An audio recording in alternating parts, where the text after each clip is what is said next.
All right, getting back to Aliens with episode 4, Conduit. We start this with a woman in a trailer. Her place lights up, and she goes to try to open the doorknob to her little trailer there, and it burns her hand. She runs outside. She starts screaming for her daughter, who's missing, and then dun-dun-dun-dun-dun-dun. I like how Mulder, I mean, it makes sense. This guy is obsessed with his work. It's kind of like Scully's talking about. Like, he is obsessed with work. This is all he does. Like, he has no life at all. He just sits down there and he researches these files. So like anytime they bring up anything, he's an expert on all things paranormal. Like, he remembers stuff from little Girl Scouts taking pictures in the 1960s. Like, he's got it. He's like, oh, I remember that name. Like, he's got like a photographic memory or something. So I just find it funny that he's always got the answer. And so they come to the house, and this kid is like, poltergeist, they're here, frickin' deciphering these binary sequences of ones and zeros off the snow on the television. Cheese or snow? Cheese or snow? One of my favorite lines. European Vacation. I say that every time someone turns on the TV and it's snow. I always have to say cheese or snow. Let's see. I like that when they go down to investigate this, Mulder's kind of being a dick to the sheriff down there, and Scully comes out and she's like, "You don't want to antagonize local law enforcement. Like, we're in this. Like, this is our job. Like, we're gonna have to come down to these rural areas, and who knows what's gonna happen later this week? What's gonna happen later this year? Don't burn bridges, Mulder." And he's like, "Me? What are you talking about?" But yeah, it's just like that she's kind of thinking ahead. And oh my God, we get Ray Action Jackson here from Bloodsport. Holy shit, do I love that guy. Okay, USA. Bloodsport, big Van Damme fan. I've seen fucking the majority of his earlier films. I watched Bloodsport so many damn times. Frank Dukes. Like, put up your dukes.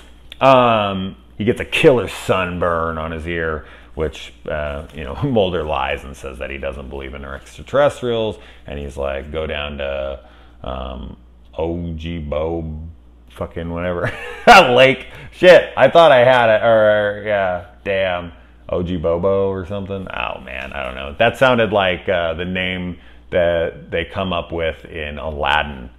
Prince fucking, what is his name? Prince, Ali Boba. Oh fuck, I can't remember. Damn, I should know my Aladdin trivia.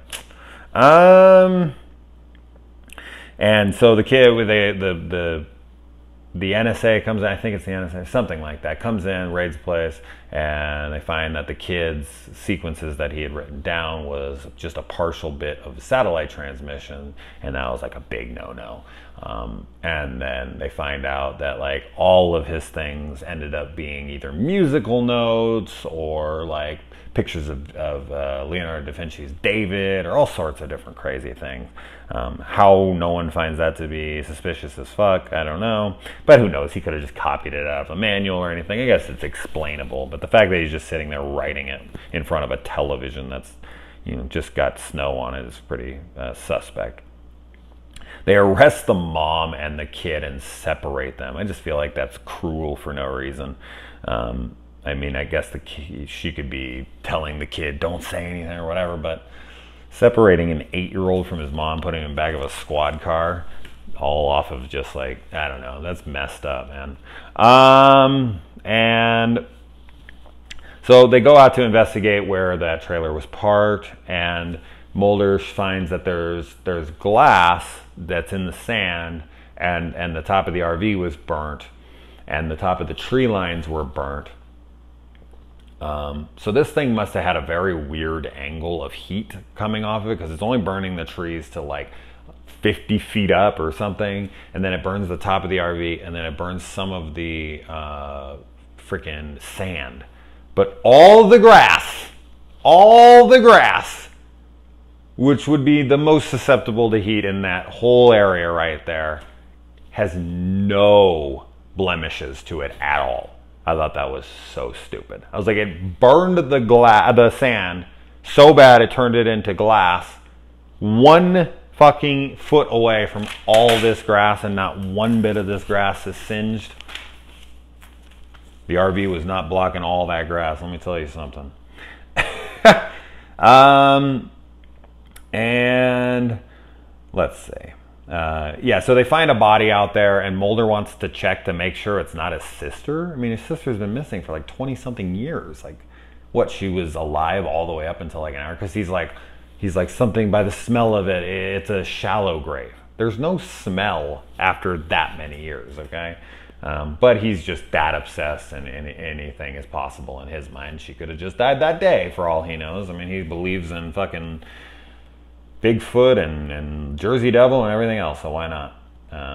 And I always remember the scene from this movie, from this episode, when they see all the papers laid out on the ground, and they're like, what the hell? So they go upstairs and they look down, and it just makes this big collage that makes out the picture of his sister. I always thought that was really cool. That was before I ever saw any of those paintings that became, or not paintings, but that artwork that became popular for a while, where it was just like little pictures of like movie stills or whatever to make up all of like a picture, like as one thing.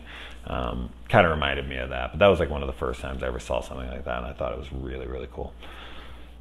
And then Ruby is found, and Mulder asks some questions, and Sully's like, how the hell would you know that? And he points out, like, that's the signs of prolonged weightlessness. That's what NASA astronauts have had happen to them when they've been up there too long.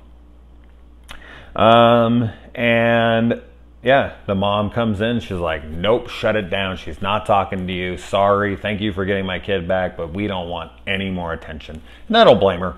I don't blame her at all. I totally understand that. Like, thank you for getting my kid back, but no way. No fucking way. We're not talking. I thought she was dead for sure. Her friend, was pregnant, and, everything was just going wrong. And she was like, oh, hell no. Oh, hell no.